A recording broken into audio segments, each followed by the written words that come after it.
कुछ विरले भक्त जो अपना पूरा जीवन आराध्य अर्पण कर देते हैं, उनके लिए कहा जाता है, हम तुझ पर मर मिटेंगे और तुझे खबर तक ना होगी, मरने के बाद होगा चर्चा तेरी गली में। और सच में हमारी प्यारी मंजू आंटी का जीवन आदर्श इतना ही सुंदर था। उनका जीवन भक्ति और प्रभु प्रेम से ओतप्रोत था। जब से उन्होंने भैया जी को देखा, भैया जी को पहचाना, उसके बाद जीवन में और कुछ नहीं देखा। हमने मीरा की, हनुमान की, बहुत से भक्तों की भक्ति सुनी है, पर किसी भक्त का जीवन अपनी आंखों से देखना सच में हमारे लिए गर्व की बात है। जैसे अवतारों की बातें पुरानी नहीं होती, जब भी पढ़ो या सुनो नई ही लगती हैं, ऐसे ही भक्तों की गाथा भी अमर हो जाती है। बहुत ही यंग एज से मंजू आंटी भैया जी से जुड़ी और उसके बाद उन्होंने अपने जीवन का एक एक पल उनके साथ बिताया। कहते हैं किसी के पास दौलत है पर उसको खर्च करने का दिल और उसको उपयोग करने का तरीका, ये तीनों चीजें सबके पास एक साथ नहीं होती। हमारी प्यारी मंजू आंटी के पास ये तीनों थी। हर समय सत्संग के लिए ड्राइवर और गाड़ी उनकी तैयार रहती थी।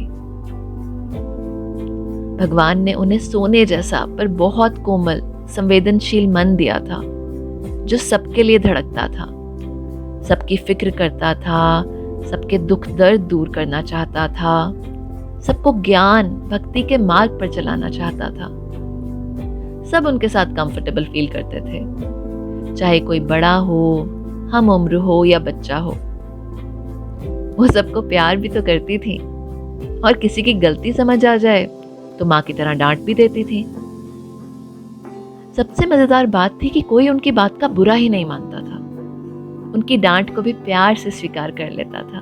कुछ लोग बहुत स्ट्रिक्ट, रूखे किस्म के होते थे, पर वो उनको भी हंसते हंसते प्यार से समझा देती थी। उनको लगता था कि सब सत्संग प्रेमियों का जीवन एक मिसाल होना चाहिए, जिससे भैया जी का एक राइट मैसेज बाहर जाए। यही बातें तो उनको सबसे अलग बनाती थी।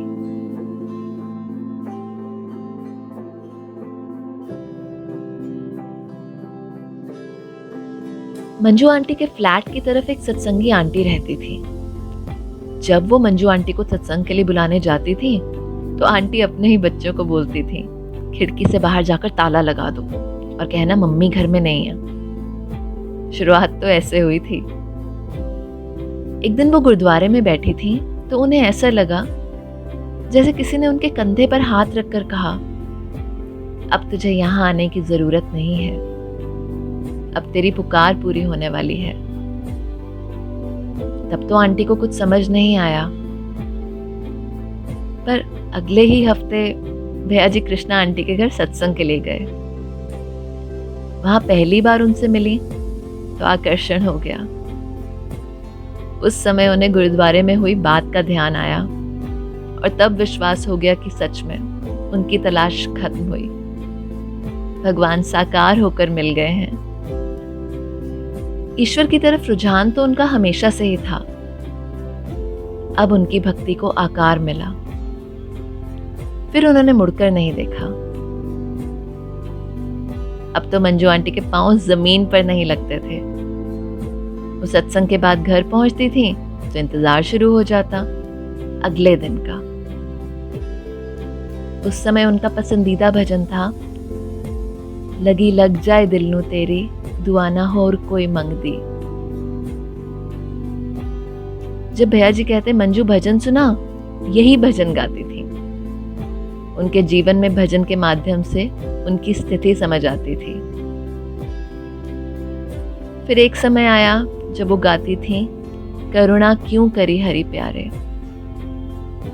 और जीवन के अंतिम पैर में ये गाती थी, मैं आप ब्रह्मानंद मैनू वेद गांदा। लंबा अरसा उन्होंने ये भजन गाए।